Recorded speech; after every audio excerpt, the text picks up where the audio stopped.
Hello, welcome to the All or Nothing podcast. Our official sponsors are KR Couriers and Transport Limited. This is a Northwest based courier company delivering all across the UK. They can assist in home moves and removals to large, heavy and bulky items, collections and drop-offs. Fast, safe and reliable deliveries. Please get in touch for a free quote. You'll find all the information within the description. Thank you.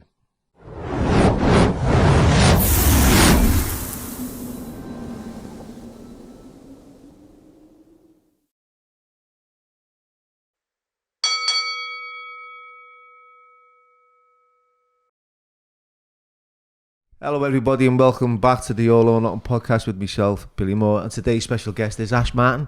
Ash, thanks for coming on. Ash, you've got an interesting story. Let's begin by telling everyone about, who you are and what you're about. The Pies music. Everyone has seen that who's ever drove up the M57. So tell us where it all began and why that graffiti was on the bridge. Well, the graffiti was part of the early days of the band. And on the mic. Sorry, mate. The graffiti just became a separate thing from the band in the end, because I've always been sort of a naughty boy and make people laugh. And once I painted it when we very first had the band went on for 5 years. I left it alone for a period of time, but that stayed up. And then when people started writing about it, Alexei Sayle wrote a bit about it, and different people, it was almost encouraging me to make them laugh. And that's what I've always tried to do to people. So I mean, that one you're talking about, the Pies music, I think that was either the 6th or 7th time that I've done the M57. I consider that my bridge, you know what I mean? I got a cob on when the council painted over it. And the funny thing, Bill, I was talking to the lads downstairs about it, a year before, somebody painted it Plandemic. They painted over the Pies, right? Anyway, a year before, Network Rail had like threw their hand in. They put a piece in the Echo and they said, listen, Pies, nah, we're not painting it no more, because I'd just 30 years I've been painting it. The minute they painted it was back again, and they threw their hand in. But then in the Plandemic, someone painted over it with Plandemic, that Plandemic thing, and the Echo ran another story. They had a vox pop in Liverpool, and Liverpool people, most of them said we want the Pies on the bridge. It's the Pies bridge. But I haven't gone back and done it again since, because when somebody writes a political statement, if there's a political or racist angle to it, then it's coming down straight away. The council are getting it down, because the Pies never said anything offensive. It would become down to Network Rail whenever they could, get onto it. So they took the Plandemic down. So I mean, it's blank at the moment, but so it's a blank canvas. I never I've driven up and down the 57 and I've seen that it's always there. It's in plain sight. Yeah. It's the best advert. It's the biggest advert you can see. Right. So, I had no idea what Pies music was. Well, it's a band that's always been my band. I suppose I'm Mr. Pie, really, at the end of the day. Like, and I've always had it in my heart, and it's always been something in my life that's been beyond music, beyond money, I should say. So it's been trying to change the world, fighting for the underdog. Not understanding why the people with all the power is at the fingertips, but they don't get together and use it. And it's like, hey, come on, we can have this. And I've always kept that. So never made any money out of it, never been successful, signed up as far as a proper record deal. Everything's always been independent, and it's always been my baby. I've never let it go. Whether I've done different things in my life. And, it's become a project thing in the end, but it's my little baby, really, I suppose, the Pies. It's a bit of a dangerous place to paint something. Well, funny enough, mate, the M57 is the most hardest one in the country, and I've done all over the country, mate. You've done all over the country? Wow. I've done the biggest one in history, was on the Old Speak Airport. That was 4 men, all night, 600 quid in Santex one coat. It was massive, like people was ringing me going, I've just been flying to Amsterdam, I've seen the Pies. It was on the old airport, on the runway? On the old one, next to the takeoff of the new one. Yeah. So where they used to park the jumbo jet in the old one, it was there, and like the letters were as wide as the road. It took us all night doing it. Yeah. It was like 4 men, wheelbarrows across all the muddy ground with Santex one.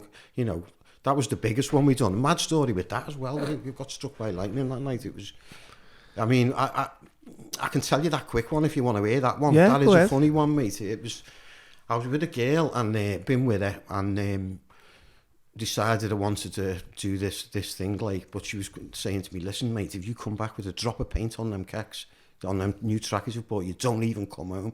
So I went, okay, yeah. So we had the lads all paid to do it. And I mean, honestly, Bill, and he was straying onto a little bit of your world and where you came from here, because in the end of it, the two lads that used to help me do this, they were heroin addicts, right? And, you know, I was down to them anyway. They were older lads than me in school. I knew them.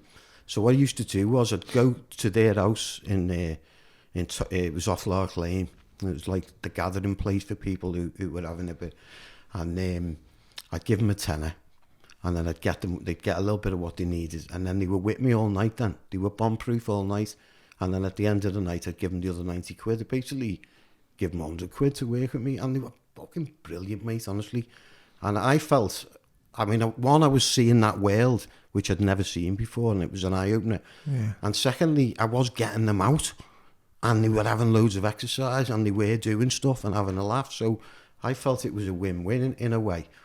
But they were the staff that I was ending up with, because when you say to people, yeah, in the day, like now, oh yeah, paint the pies in the middle of the night, they go, oh yeah, it sounds great, that. But then when you ring them and say, listen, I'll pick you up at 12:30, wear black, they go, hang on a minute. So I'm always short of staff to all the ladders and all that.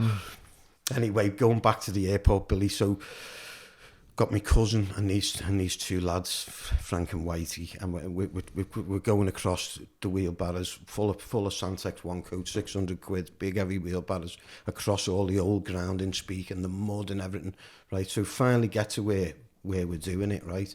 And I'm going to mark it out, and then we're all going to get on the rollers then. So as soon as I got there, I went, oh my God, I forgot my kecks, I forgot my clothes, she'll kill me, I can't wear these. And it was summer, like, so I just thought, I have to take my kecks off, like. So I basically stripped off to my undies and my trainers. This during the day? No, it's just the middle of the night. Yeah, so it was still warm. Oh, it was quite warm, yeah. It was summer, like, and anyway, mark this out, so start rolling it, and after like a few hours, we're not talking even, you know, all you can hear is rolling. We're just getting on with it. You know, imagine rolling a road kind of thing. And you know, people didn't see us. We were silent. I remember a couple of people walking across the fields, and they just come across right as close as me, like to a naked fella rolling the airport, all splattered paint up him, you know, and they just legged it, like. But anyway, so this proves how the lads I was telling you about were bomb-proof. Unbeknownst to us, a storm's coming up the Mersey, like, and next thing, a belt of lightning hit down, right? Honest to God, mate. It must have been within this room that it hit the ground, threw me up in the air. I landed like a frog on the floor, right? Like that. I just went, I'm alive. And I turned around like that. My cousin had he was going as fast as he could, like Forrest Gump, just running away. He'd gone into shock. And I turned around, looked over at the other two lads, and they're like that. They go, the pea's come out well, Frank, hasn't it? Like that, you know, bomb-proof, Bill. But, I mean, I just strayed off from my story, really, just because we got on to... I mean, there's a lot of... When you've, in your life, right, when you've decided in your life that the pies is almost like a folly. It's like, who on earth would get up in the middle of the night, spend a few grand to put this situation together and not say nothing, just write pies. Yeah, that's right. Do you know what I mean? Now, when you've it? decided in your life that that's what you're going to do, right? You get in the most bizarre situations doing it. Yeah. You know, and I say there's plenty of them. Things that have happened, you know, during these follies, I suppose. That was the biggest. That was the biggest one in Europe. Well, that was the biggest in the world in history at the time. The biggest graffiti in history ever painted. Yeah, it was the biggest. Yeah, and the sad thing was, I never got publicity off it. Oh, I was sick, mate. Yeah. The money I put into it, and I tried to get the fella in the helicopter you couldn't get pictures of it. Yeah. Oh no, I had cameras on poles and everything. It just looked like a white road. Didn't know. So I went to the helicopter fella in Speak Airport, and he said he wanted 1,200 quid to literally take off, take pictures and land again. So I couldn't afford that. Anyway, back in the day before Google Earth, do you remember the fella that used to fly in the biplane? That used to, he'd take pictures of your house, the whole area. Right, okay. So he'd knock at your house, right, with a picture of your house. So it was like Google Earth before Google Earth. You were having it. Yeah. Do you know what I mean? There's your house, there's my car, my garden, there's my... Do you know what I mean? You're buying it for a tenner. So he used to do this, and he was mega like. So anyway, he knocks at my door, and he goes, yeah, mate. And I went, oh, yeah, sound, I'm having that, mate. Listen, do you want to photograph the pies? Anyway, he done it for 160 quid. Got clearance, and he got me photographs. I got a full roll of them, you know, and I was made up to get it. But it never got the publicity it deserved. No. The one that probably got the most publicity, apart from the 57, which has just grown through time, that one. But the one opposite the Pierhead was the one that went viral, in a sense, yeah. Yeah, back in the day. It's because we painted it once, right? And it was big, and you couldn't miss it. It was House Ladders opposite the Pierhead on the tunnel vent shaft. And then it got painted over. Well, when they were painted, it was didn't know at the time, but it was costing them 12 grand to get it off. It was a special listed building. It needed special sand even to get the gloss paint blasted off. You had to get... So they were getting it off all week. And anyway, when they got it off on the Friday night, we repainted it back again on the Sunday night, exactly the same place, but with a different style letter. So I know this for a fact. The council come into the meeting in the Monday morning. He went, well, we've got the Pies graffiti off. And some fella said, no, I've just gone past it on the ferry. It's still there. No, we got it off last week. No, and they all ran to the window, and there it is. It's back again. So that went on the BBC News. You know, like, look at this, the council have spent 12 grand and it's back again, you know. But the best part of that, mate, right, now, that particular year, we strayed on, I had them two lads working for me, Frank and Whitey. Frank's just died recently. Yeah. I had about 5 grand and the will to do it, these two lads and my cousin, and we were doing all kinds to promote the new song I'd written. And when we come to the end of the season, where I'd run out of money to pay them, and I thought, right, it's back to the music now. I'd had amazing publicity off all this stuff. They were like, nah, paint pies, we're doing it a third time. I'm like, listen, lads, you get grip, mate. You will get grip. We're not asked. Paint pies again. And I'm saying, they'll have camered it and everything. So they were going, we're not asked. You drop us off. We're doing it again. So I said, well, all right then. I'll drop you off. I'll drop the gear off. I'll pay you for doing it. I'm not doing it. You will get gripped. We're not asked. Okay, sound. So I dropped them off. It's the third time now, by the way. And I thought, anyway, so I drove through the tunnel. I'm sitting at the Pierhead, to be honest, honesty box, having a smoke. And I'm smoking, looking through the night at this thing appearing. You know, absolutely enormous, you know. The first time I'd seen it appearing. So then the P, the I, then after E. And I'm like, what are they doing? Like, they'd stopped, you know. I was thinking, what, are they having a break or something? Next thing, all searchlights on it. And obviously, they'd been caught, hadn't they? You know, there's not a lot I could do then. But what I drummed into them, I said, listen, lads, if you get gripped, you need to say you're fans of the band, right? That's why you're writing it on the wall, okay? So, the best part of all this, when they kept that up, that they're fans of the band, and we talk about the pies and that, and that's why we read it, 40-year-old fellas, you know. The police knew that the police give up the will to live after about half an hour. I've got the full interview tape, and they realised we haven't got the pies here, mate. We don't know who these are, but anyway, so the guy asked for the interview tapes, didn't he?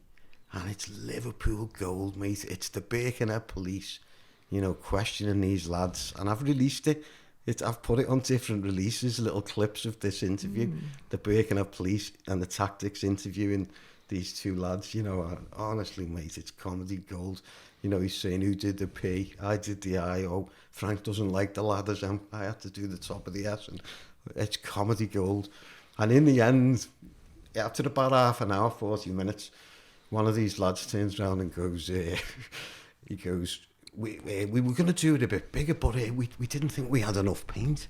And you just hear the policeman give up the will to live. He just goes, he goes, you've done it about 30 foot to pay, haven't you? So you've done quite well out of it. Like that, the policeman. And then he just goes, oh. And then he turns to his mate and he goes, have you got anything to say? And his mate then starts to pin all the pies on these lads then. He goes, it's a bit funny that you picked the same building to put the same letters. You know, why didn't you write Robbie Williams or something? It's not like writing Robbie Williams. He then tried to turn it and say, well, yous are the only fans of the pies, it must be you. Yeah. There's just a couple of the follies that happened that particular year that we got onto, mate, you know. That was about 2005, that.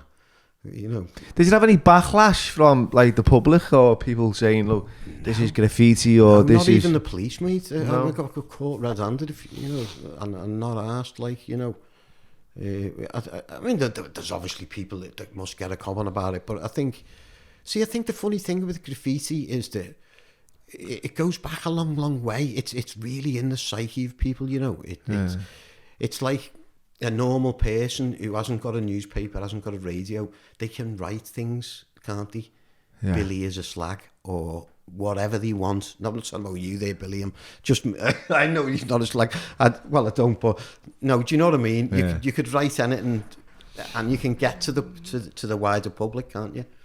And I think if it's not offensive, there's an angle. If it makes you think, and I think the thing with the pies thing is, it didn't make you think. It wasn't saying nothing to you, and why would he do it that big? And you know, it genuinely, and it was proven that more than half the people either enjoyed it, thought it was funny, reminded them of being home again. You know, and if it didn't have more of a positive than a negative, then I wouldn't have carried on doing it. You know. Are you still involved with the music today? Yeah, but again, the last project we did was 2017, and I put a band together to do a gig after the release. I'd lost my son, and I think the band all come round me at the time, and they wanted to help me again. So we recorded an album, and on the back of that, we did a gig in the George's Hall. It was amazing, mate. It was amazing. What happened there with your son? That must have been really.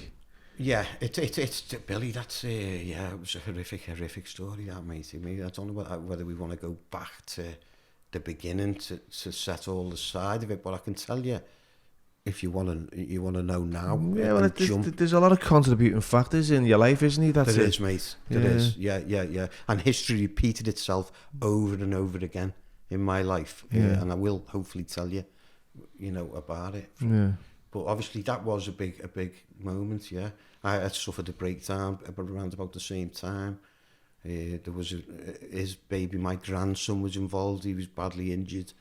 He's now disabled and half blind, and you know, there's a gruesome tale, you know, to that part of my life. And kids and women, it's never been easy, even from the beginning. Like, when you go back. Yeah, but I'm not trying to, you know, get you feel sorry for me. No, my life has been good in general, you know, because other people have had so. The thing you think about with this and watching you is that every little person, every little body and mind that's out there has got a story, haven't they? You know, and it really needs to be told, doesn't it? Yeah. Everyone, and there must be so many stories that haven't been told in life that have just gone, you know. And I'm just grateful that you've, you know, let me tell my thing. Yeah, that's what it's about. Real people with real stories, you know what I mean? And it's something that I've always stuck with. You know, I'm not about like, let's get all the celebs on. I want to listen to, you know, what was your, like, where are you from originally? How old are you? Well, yeah, I thought we were going to start there, because you normally do start there with people, don't you? I'll start anyway. Well, yeah. If you go back, I've got to go back to my granddad's day and Aintree. Okay, because he became a big part of my life. My mum and dad split up. So if you go back to his day now, right, Aintree didn't have sewers or nothing in his day, right, when he was a kid. Yeah. Aintree was way behind on the sewer list. So they had a fella called Dirty Dick Rimmer, right? So you basically would poo in a hole, and then it would go in a closet under the house, And then once every couple of weeks, Dirty Dick Rimmer would trap up with his wheelbarrow and he'd dig it out for you. Right? That was like, because Aintree was way behind on the sewers list. I mean, eventually they got sewers. Obviously before my time, this is. I'm going back to the man that we ended up with, if you like. My granddad. He was the gamekeeper on Aintree Racecourse. All the stories. He was a hunter. He was into animals, wild animals. And if you go back to his day, I remember him saying to him, Grandad, what's that scar on your head? He had a scar on his head. And what it was, there was 8 of them, 8 brothers in Aintree with a proper Victorian dad. So the dad's sitting at the head of the table, and the eight, imagine it, the 8 lads come in, all hungry from work. My granddad just doesn't use his knife and fork, just picks a full potato up, puts it in his gob, and his old fella just picks up the square sauce bottle and cracks him over the head with it. Blood everywhere. Yeah. You know, this was that day, you know, in those days. And to give you the picture of what he was like with his son, somebody comes down, they'd gone to South America and they'd come back with a monkey, been to sea, gone to his missus and said, listen, nah, I'm not having that. So he'd come down the back entry to see me granddad, right? So my granddad had ferret hutches and bird cages and this, that and the other. So he goes, listen, Bert, my missus has said, it's me or the monkey, I can't have it. So he said, oh yeah, I'll have it. He says, goes upstairs, his son's asleep in a single bed, straight under the quilt, just gets off, leaves the monkey, like, he's halfway down the stairs screaming. And I know this is true because I gripped my Uncle John. He's 85 now the other day. And I knew he was coming on here and I thought, I want to tell that story. And I said to him, John, you remember that thing, mate, with me granddad and the monkey? Was that true? Did he put that in your bed? And were you totally asleep? And he went, yeah, he said, it's a tail like that on it, he said. Fucking thing bit me. You know, this was the sort of day and the man of those times, you know. Mm. And then I suppose to start maybe bringing me into it, it was Walvale, right on the race course. My mum, it was a really good looking woman. My dad was a young businessman. They'd gone to South Africa, sorry. They were living there. I think I was conceived there. And then they come back. What year was that? When was you born? Well, 66 is when I was born. Was you? Yeah. Also the World Cup? Yeah. The World Cup year, mate, yeah. Fucking Sam will ever win anything, I think. Do you know what, mate? Don't get onto me with that. Gareth Southgate, for me, and I don't know whether I'm allowed to swear, he's pissed away 2 tournaments here. We've got, and it's proved it what Rashford's doing this season, we've got the most attacking. We would batter anyone, mate. Yeah. If you got all our attackers, and we had like Kevin Keegan was the England manager, and you went, right, boys, get on there and just batter them. Right, everyone had shit the trousers, but you've got Gareth Southgate like a prefect at school. I want the big rocky English defender. No, don't do nothing dangerous. Don't. Oh, mate, he's wrecking me head. We should have won the Euros. We should have won the World Cup. Move on from him then. Sorry, mate. Go ahead. Sorry, go ahead. Anyway, so coming back to I had to get that in, mate. Once you mentioned him, that was the end. That's been back in my head for ages. Yeah, so come back to the UK. My dad had a wild roving eye, right? So he's carrying on, you know, and gets gripped. And that was it. My ma takes us back to Aintree, to my granddad's house, my nan and granddad's house, and that's why I mentioned him. That's where we went to. And this was the first part of a history that repeated itself over and over again, right? So the mother, my mum, God bless her, she's still here and she's a belter, mate. But at the time, she did, you know, stop me dad seeing me. And it's wrong, and, you know, she did. And I was party to it. In fact, I did it, right? So all the court case must have been going on, right? And it come to the final thing, and his experts now questioning me. And it actually empowers you as a child when you go through this, by the way. You become an adult very young, right? Because you realise that you've got power, right? So I was going to see his solicitor, his expert now, to analyse me, right? And I just remember my mum and my auntie outside the room saying to me, listen, you hate your dad, you don't want to see him. And I remember it clearly. I buried my dad's case, but I would have never known what I was doing I was doing what my auntie and my mum wanted me to do to make them happy. So from then on, I didn't see my dad until much later in life. So then, you know, we're in Aintree, and I think, like, you probably remember some of these days, Bill, and it's probably hard for other people now who've got kids to even imagine this is possible, but it really was. So, I mean, you'd get up in the morning, you'd have your breakfast, and that was you. Your passport was stamped, do whatever you want. Yeah, we'd be off playing on the railway, playing something. Oh yeah, it's definitely different growing up back then than it is today. Yeah, you know, and obviously there must have been dangers, but it seemed like a lot less dangers in somehow. Do you know what I mean? Yeah. I mean, you couldn't imagine the freedom now for the children now that we had. Yeah, could you? No, definitely not. Never seen kids like who. You were free, man, truly free. You know, and you obviously you could have come. God, I could have fell on the railway. I don't know how many times. Oh, mate, yeah, definitely. I used to bang the railway with the metal things. Yeah, I used to get the little fucking things that like detonators they were. Yeah, they were for throw slabs of concrete on them and blow the fuckers up. But they were for alerting the train driver, weren't they? That there's something got happening. But did you ever get onto the asbestos? The way that exploded. No. Oh, mate, that was amazing. So you get a big bomby going. As soon as you found a piece of asbestos, you were getting a bomby going. Right? You get a bomby going, put a piece of asbestos. My God, the bang, mate.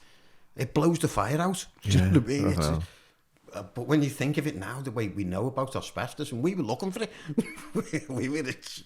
So obviously we could have come to grief. We could have easily come definitely come to a few mishaps over time if we were unlucky, like, but we're here. You know what I mean? We're here, mate, and thank God. You know, amazing. We're the lucky ones, aren't we? We're still here at the end of the day and relatively healthy as it goes. I remember having a conversation back then. I realised my mum was a bit scatty, and I remember having a conversation with her. It'd be about the age of 5, and we had a serious conversation. Listen, I won't be doing what you tell me anymore. You understand that, don't you? And she was all right. Weirdly enough, it was an adult conversation. That listen, I'm now doing what I want to do, and we had it on the stairs. And I tell you why I stray onto that is because. Obviously, the previous generation that we were living with, my mum was still a young girl, still wanted to go to Grafton, the Whisper, the She Club, wherever that day the people went and had a good time. She still had a life. She was still a young kid, like, so definitely always the weekend she'd be out with her mates and whatever. But for me and my brother, right, so you've got these two older people who've, you know, been through the war, not onto fear of darkness, you know, more fear in light, explosions or whatever. The house had been bombed and everything on it. So me and my brother were crapping ourselves, mate, every night, honest to God. And nothing in this world could scare me like going up them stairs every night. Because it was, you know, dark. Like we'd watch Hammer House of Horror or something. Yeah. 9 o'clock. And like your nan would let you stay up late. And then it was like, right, come on now, go to bed and save money on the lecky, turn all the lights off. Fucking crapping ourselves. So we have to walk up these dark stairs past gun cabinets with stuffed animals in it and all that. And you know, we were, as I say, there's nothing on this earth that could scare me like that. Yeah. And you know, even, you know, looking back, it was, I remember looking in the catalogue, what you want for Crimbo, and I picked a locking gun that looked like a real gun, and I thought, right, when we go to bed, if I have that and I lock it, if anyone's up there, you know what I mean, they're going to get on, so I've got a gun and we'll be all right. No, this is the way you were thinking. It was getting up them stairs. And then, you know, I suppose a relatively normal, apart from those things, relatively free and normal childhood. I was a joker. I always making people laugh, always playing practical jokes. I could get the whole family. I remember the one thing that they still talk about. It was the days of where Kreskin was bending the spoons, and they were starting to think they could move things with the mind, right? So anyway, I had this chest box rigged up with fishing line on it. It must have only been about 6, right? But the way I had it done, you could pull it away. It was round the room, and I was behind the settee. So if I pulled it, the chest box moved away. So it did look weird. Anyway, I remember the whole family come in. There's about 10 of them or whatever, all smoking. I mean, everybody smoked, didn't they, as well? Do you know what, Bill? There was a fella in Aintree, right? A baby that was a 3-year-old baby that had his own pipe, and everyone used to laugh at him and all that. Actual tobacco, smoked it. Is he still alive?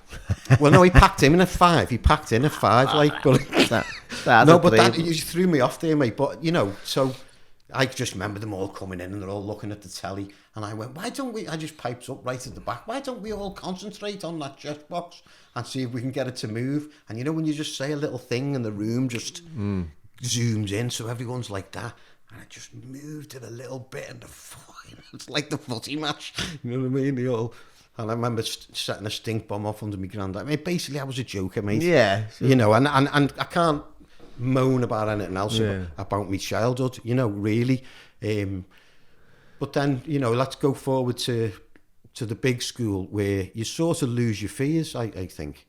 When you go to the big school, you're 11, you've got your own mates, you're a young man in a way. You're not scared anymore of going up the stairs, and there's a much, you're in the world again, aren't you?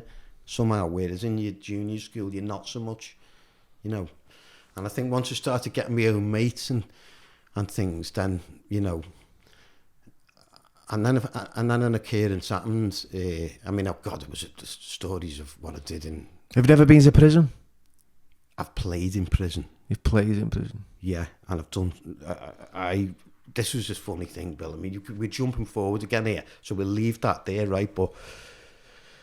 I'd released this single in 2005. It was the year of the lads with the painting and all that, right? And it was called This Is Your Time, A-side, Prisoner on the backside, right? So I released 1,000, sold them in Liverpool. They sold really well. You know, like, considering we only sold them in Liverpool, we were out selling national bands, but only in Liverpool, nowhere else, so it didn't mean nothing. Anyway, I was left with 100, right?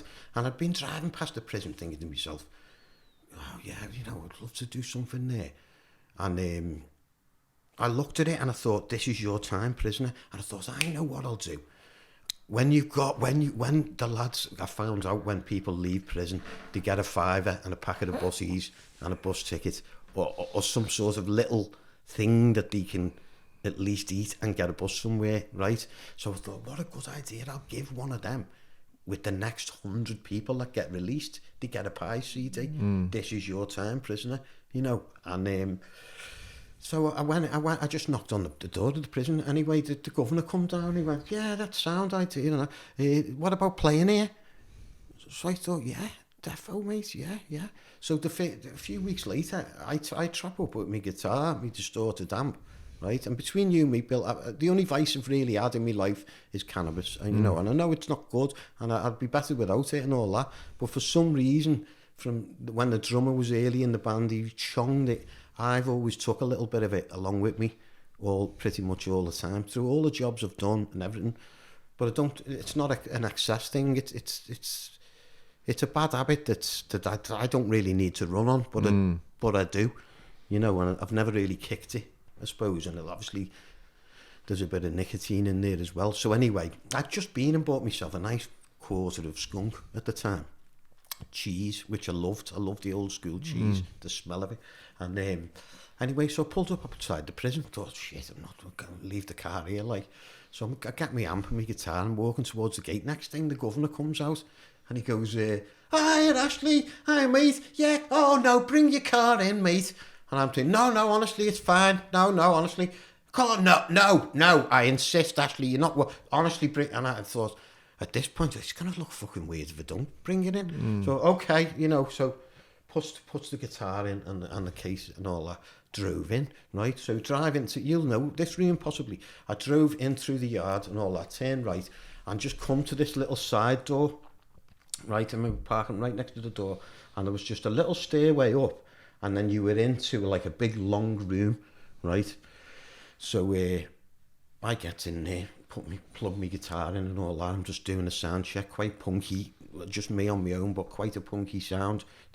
People were definitely hearing it, like. And then, right, I'm ready. So, you know, I sit down, and then the next thing, the other door opens and all the lads pile in, like. So I was like the new chicken in the farmhouse. You know, they're all round me like, all right, Ash, all right, mate, what you do, mate? Yeah, you having a drink? Have a drink, do you, Ash? And I went, no, I smoke. Oh, you have a smoke, do you? Oh, have you got any smoke? I went, I've got a quarter of skunk in the car. They went, fucking hell, go and get it. And I went, all right, I'll have a go, like. So, not even thinking about the consequences of this, by the way. But I said to the prison guard, I went, mate, can I go out and just have a quick smoke? And he went, yeah, sound. So I went out, had a smoke. And honestly, it was a desk like this, my little desk. The fella's way behind us. And imagine all the lads round this table, right? And I just went like, come in like that, sat down and just went like that, put it in the middle of and you know what, for about the first 5 seconds, they didn't even know what to do. They just couldn't believe what they were seeing, you know, and then obviously they got it. And, you know, they must have, I mean, with hindsight, it mightn't have been a good thing because I heard the bells go off, you know, not long after. So I don't know whether they was arguing. Well, the bells are always going off. But one thing that struck me, mate, and again, we went back the following year, and this time I took the full band in, you know. But what I always regretted was I should have took food in, you know, like loads of Mars bars, because they were all starving. They were like, got any Mars bars, got any Twixes? If I'd ever done that again, I'd just take a shitload of confectionery, you know. Yeah, you're better off.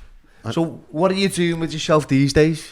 Well, we've gone right full circle. We've still got a fair bit to go here, mate. You know, if we can go back. We haven't really, because I haven't got the time. Well, all right, I'll quickly go back, mate. Honest to God, you've got to go back to this. So come to like the 11-year-old onwards. Me and my brother sitting in our front yard. My mum has a pen friend, an American pen friend, right? Didn't know about it, right? So we're just sitting there.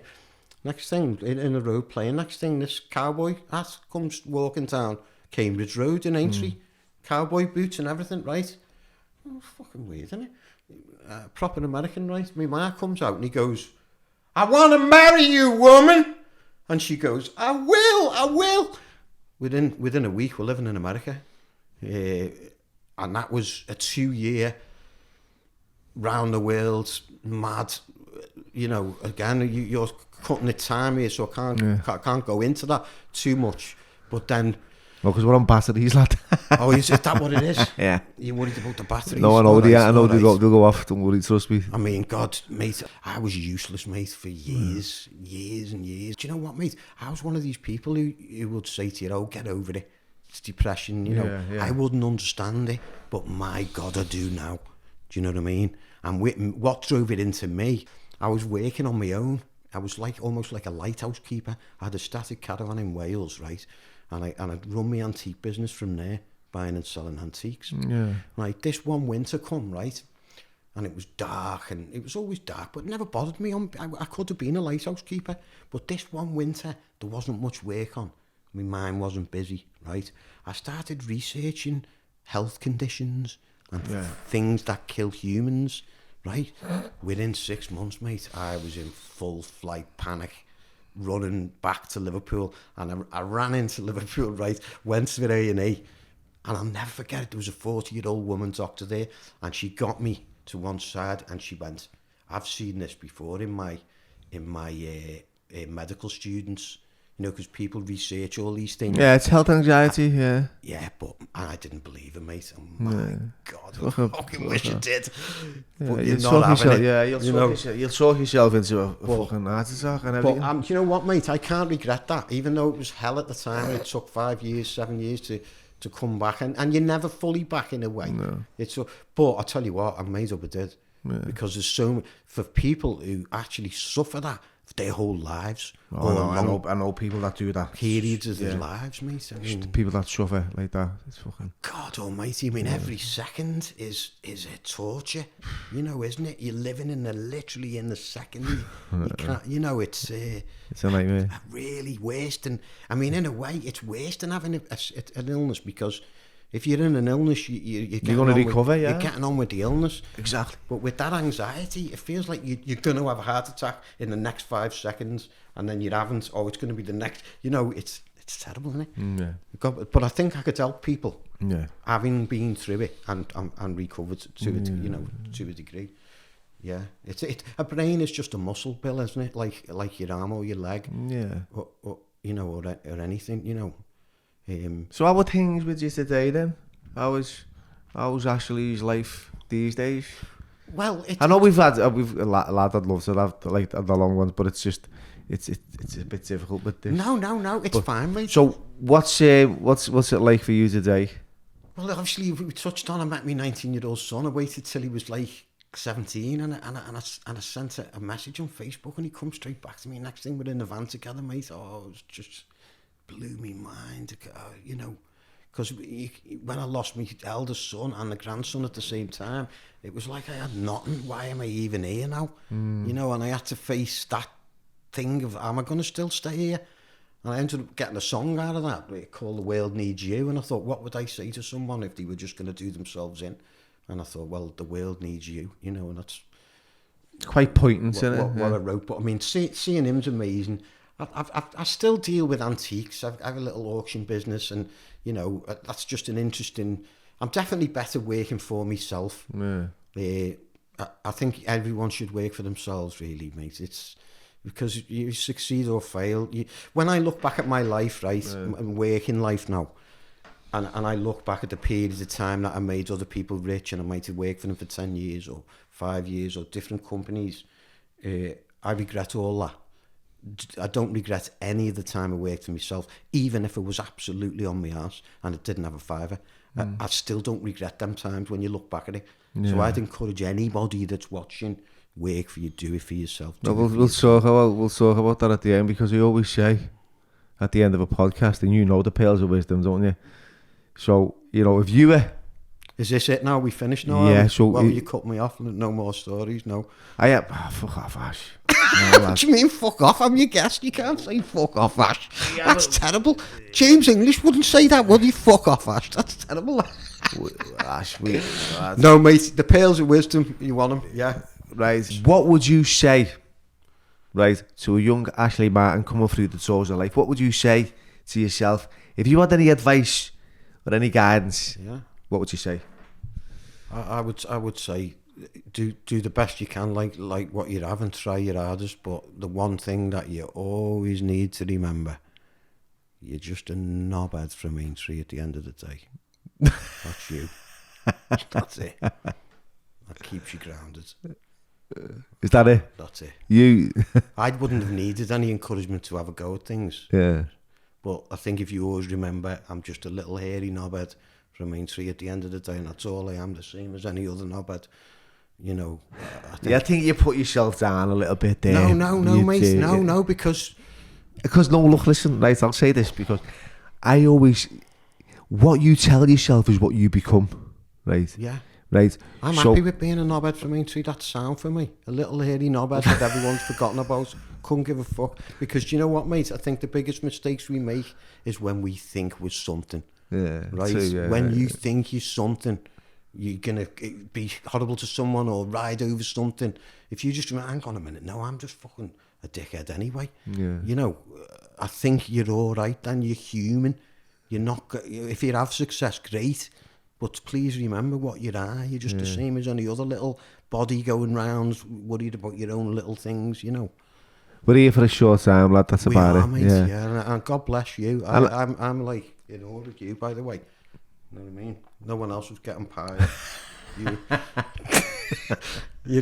Ash has been like a big follower of mine for a long time, and I've always enjoyed the banter on the comments, and you know, I've always I was trying to make you laugh, that's all. And sometimes I might stray on the edge of what's good taste or whatever, but I'm only ever trying to give you the giggle. And look, I always listen to everyone that says, every guest that says anything, especially people who write comments, and you know you yourself, people say, I can't hear the mics and this and that, and that's too long and it's too short, and this is, you'll never please anyone. No.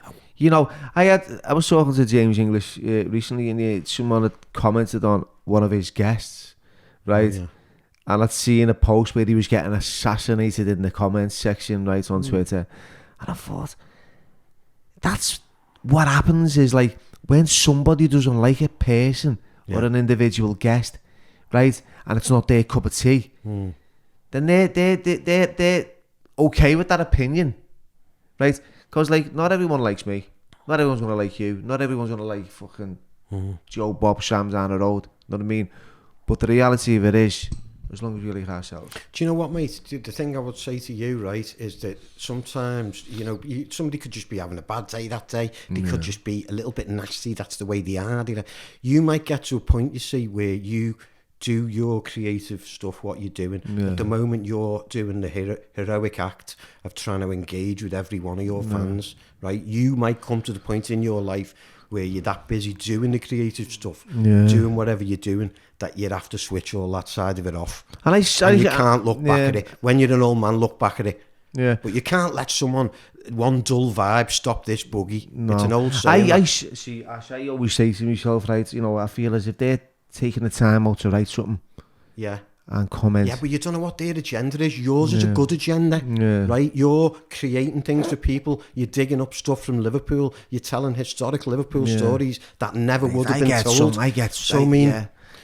You can't really rock the boat because some little person somewhere's being nasty. Yeah, do you know what I mean? You never exactly, and it's like if you're talking about something that's happened to yourself and there's a bit of an experience, and then someone goes, "I didn't like the way you mentioned that name, and I know that person." But that affects your day then, and you're the creator. You're the golden goose. You think there's not, and I'm not bringing anyone into this story in a negative light.